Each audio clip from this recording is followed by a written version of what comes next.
Hello, my beautiful people. Welcome back to my channel.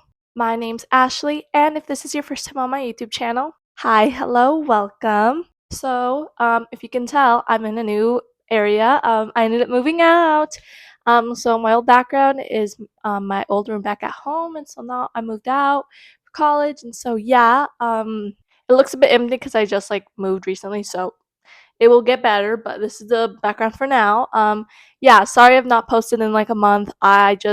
May was such a busy month, like graduation, me moving out, like party, I threw a graduation party, but like too many things happened all at once. I wasn't able to film for you guys, but now I'm back and ready. So yeah. So in today's video, I'm gonna be talking about the lore of Tumblr. I feel like we all know what Tumblr is, but do we exactly know what it is? Because I feel like my generation, I feel like my my age group doesn't really know what it is, or maybe they do, but know about Tumblr, but I really wasn't on it that much. I think for the few years I was, like the last 2 years of Tumblr, remembering it.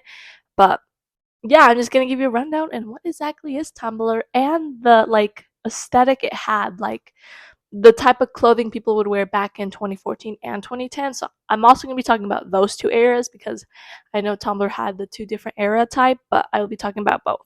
Let's just get started with the video. Tumblr is very known for it having Lana Del Rey, flower crowns, choker necklaces, Melanie Martinez, galaxy and mustache print everywhere, space buns, American Horror Stories. I feel like those are some keywords of exactly to describe Tumblr and what people were on it at that time. It was created by a guy named David Capero. I'm pretty sure he started this in like 2006 and took his big like launch in 2010. And I think that's where we know Tumblr. That's where we know Tumblr for most of it. David loved like creating gifs and blogs, and I think he just really like him and his partner created Tumblr as a way for people to express themselves online, which worked perfect for them because that is what people used it for. Everybody loved that Tumblr repost button and the big fandoms, the big mega fangirls that were on Tumblr at that era. They basically lived on Tumblr and on the internet. It took over the downfall of like MySpace. After that, MySpace like fell down, Tumblr became popular, so it like uprised MySpace. I was never on the MySpace era. I was like not even born at that time when MySpace came out, but it was also like um an era, and I think now Tumblr I kind of knew a bit more about it. But yeah, and it's infamous random quotes with random backgrounds, and the quote had nothing actually to do with the background. It was just random. There is lots of artists on Tumblr that have gotten big and their name has been pushed out everywhere. For an example, let's do Marie and the Diamonds. She did start her own Tumblr blog on Tumblr, or she started her own blog on Tumblr, and she would kind of create her own little persona, put out her music, her aesthetic, and she did have an aesthetic, which it's like was like a 60s, like I don't know, like a vintage, like 60s, 50s. I don't know exactly what time era, but she kind of gave that like she had an aesthetic and she had like a persona where people loved. She would put out her music, she would have her own blog, and I feel like that's where people recognize Marie and the Diamonds from, and now her music are big hits. And another person too is Lana Del Rey. She was a big artist on Tumblr. She didn't really start on it because she already started years before, but her name took a big hit on Tumblr. She had the little Lana Del Rey, American Core, Daddy Issues, the Vintage ISPO people love, the Sad Girl aura that people were obsessed with too, which Lana created her music, her voice, the Flower Crowns, the American Core. Those were all very much Tumblr Lana. I feel like that's where people ended up loving Lana off of too.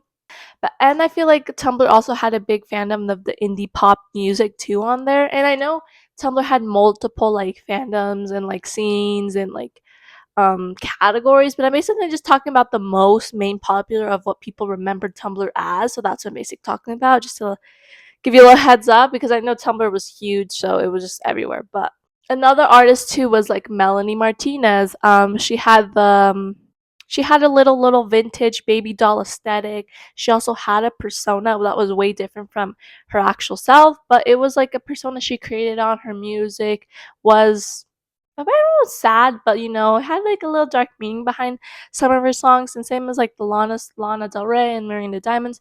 They all three created a persona that people loved on the internet. I feel like that's where people became like in love with them. I feel like that's a key point too. There was also many different types of aesthetics on Tumblr, such as soft grunge, indie sleaze, the clean girl Tumblr aesthetic, the baby doll aesthetic, the pastel goth, hipster aesthetic. Those were all main like known on Tumblr. Those were it was like Tumblr was huge. There's so many people on it, so many different styles, but those were like I feel like main ones people noticed. Like that was really big at that era.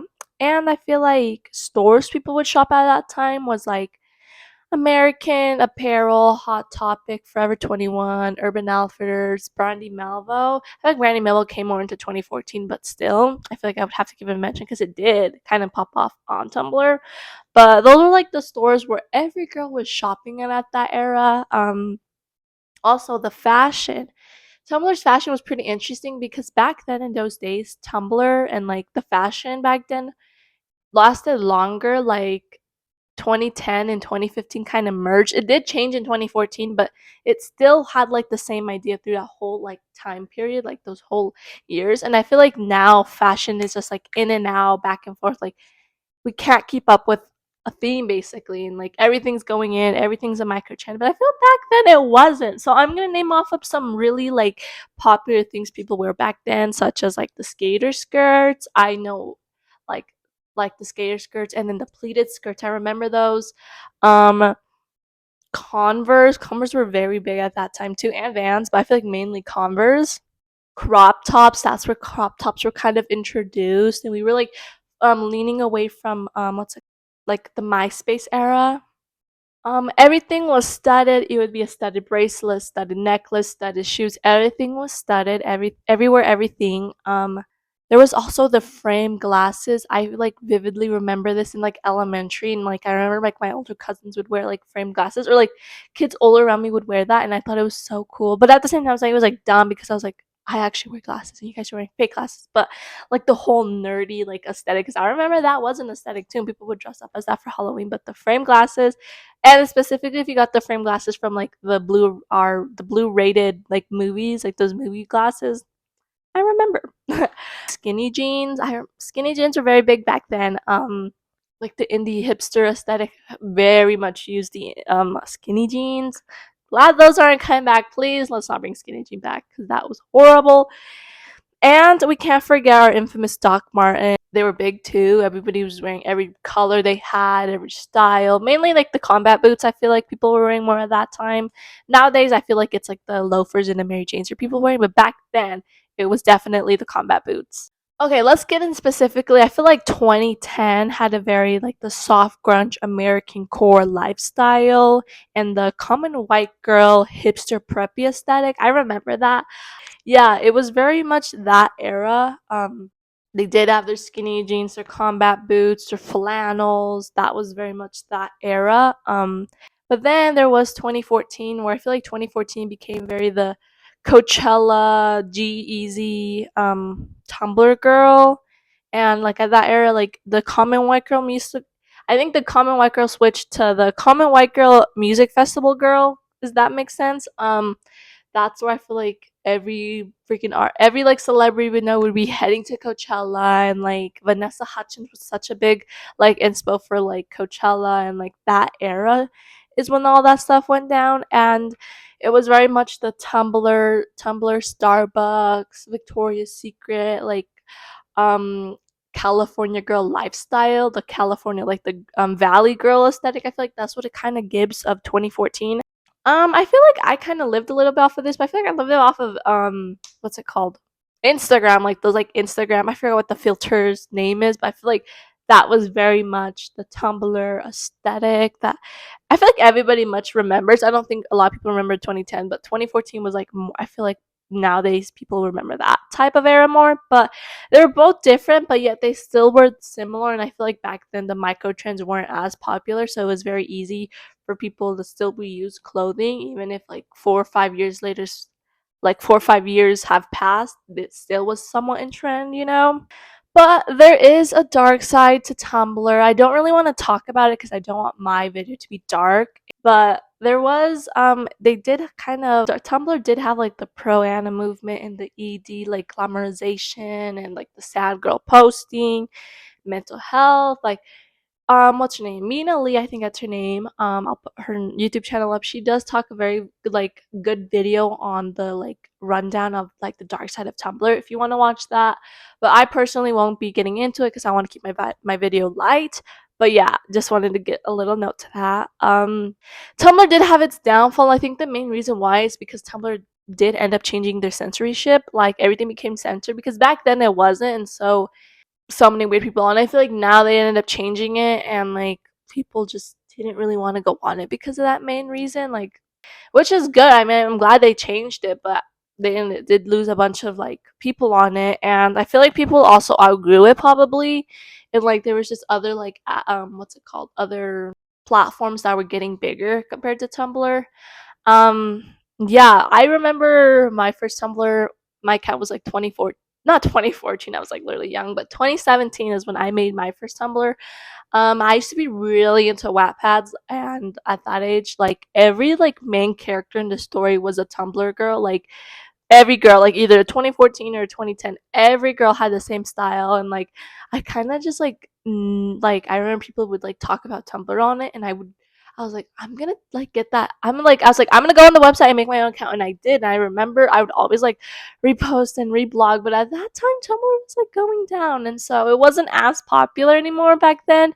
But maybe TikTok will bring the comeback of Tumblr. We don't know. I feel like everybody's like, oh, I miss the Tumblr era and like blah blah blah blah. And so I feel like maybe TikTok will be able to bring back Tumblr. Maybe we should make our Tumblr accounts again, try to log back in, and let's resurface Tumblr again. You know. So yeah, that's the end of my video. I hope you guys enjoyed. I hope you guys understood what exactly Tumblr was and why everybody was so obsessed with it and why everybody's being obsessed with it now. Maybe we can make the comeback for it. Who knows? But yeah, I do want to do like eras and like styles and like different type of aesthetic videos. If you guys enjoyed, I appreciate if you give it a big thumbs up and subscribe. And I'll catch you beautiful people in my next video. See ya!